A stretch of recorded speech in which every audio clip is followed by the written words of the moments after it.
Hi అండి. ఈ బల్బుని switch బోర్డ్లో ఏ విధంగా కనెక్షన్ ఇవ్వాలో ఇప్పుడు మీకు చూపిస్తానండి. చూడండి ఏ విధంగా ఇవ్వాలో కనెక్షన్. ముందుగా బోర్డు ఓపెన్ చేద్దామండి.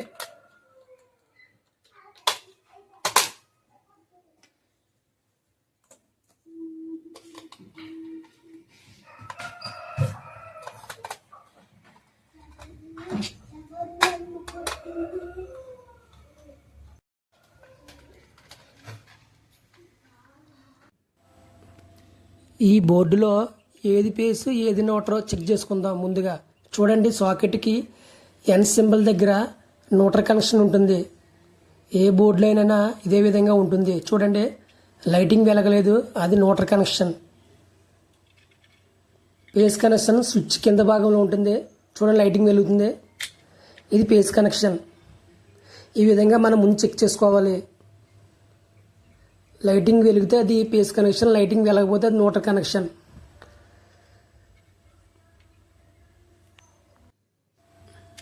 ఇన్వర్టర్ కనెక్షన్ న్యూట్రల్ కామన్గా ఉంటుంది, మెయిన్స్కి కూడా న్యూట్రల్ కామన్గా ఉంటుంది.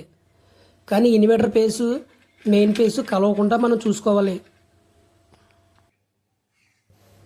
బల్బు 2 వైర్లో ఒక వైరు బ్లాక్ వైరు డైరెక్ట్గా న్యూట్రల్ కనెక్షన్ కలుపుకోవాలి.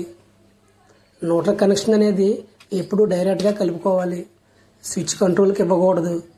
చూడండి, ఈ విధంగా ఒక వైరు కలిపాను, ఇంకా మిగిలిన ఒక వైరు ఉంది, రెడ్ వైరు.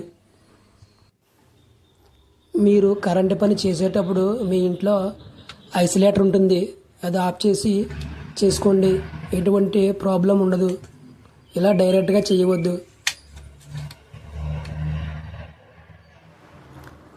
చూడండి, రెడ్ వైరు స్విచ్ కింద భాగంలో టచ్ చేస్తున్నాను. చూడండి, అలా టచ్ చేస్తున్నాను కదా, అది డైరెక్ట్ కనెక్షన్. కింద ఇస్తే అది బల్బు డైరెక్ట్గా వెలుగుతుంది. చూడండి, కింద ఇస్తే బల్బు డైరెక్ట్గా వెలుగుతుంది. స్విచ్ పై భాగంలో ఇస్తే బల్బు మనకు కంట్రోల్ అవుతుంది. స్విచ్ ఆఫ్ చేయగానే బల్బు అవుతుంది. చూడండి, ఇప్పుడు స్విచ్ పై భాగంలో ఇద్దాం మనం ఈ వైర్ని, రెడ్ వైర్ని.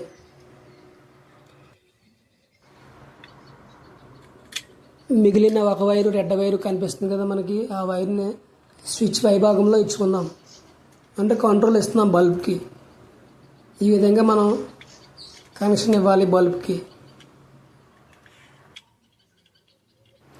ఇప్పుడు స్విచ్ ఆన్ చేద్దాం. చూడండి, స్విచ్ ఆన్ చేస్తే బల్బ్ వెలుగుతుంది, ఆఫ్ అవుతుంది.